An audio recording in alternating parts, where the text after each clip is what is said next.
भाजप प्रदेशाध्यक्षांविरोधात ठाण्यामध्ये गुन्हा दाखल करण्यात आलेला आहे। तुमच्या विजयाचा जल्लोष भारतात व्हायला हवा की पाकिस्तानात, या जाहिरातीच्या अनुषंगाने हा गुन्हा दाखल करण्यात आलाय।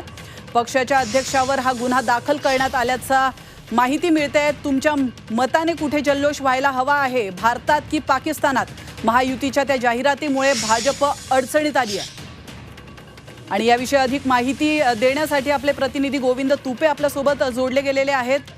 गोविंद, अतिशय महत्त्वाची बातमी समोर येते ठाण्यातून। ठाण्यामध्ये भाजप प्रदेशाध्यक्षाविरोधात गुन्हा दाखल करण्यात आलेला आहे, काय अधिक माहिती?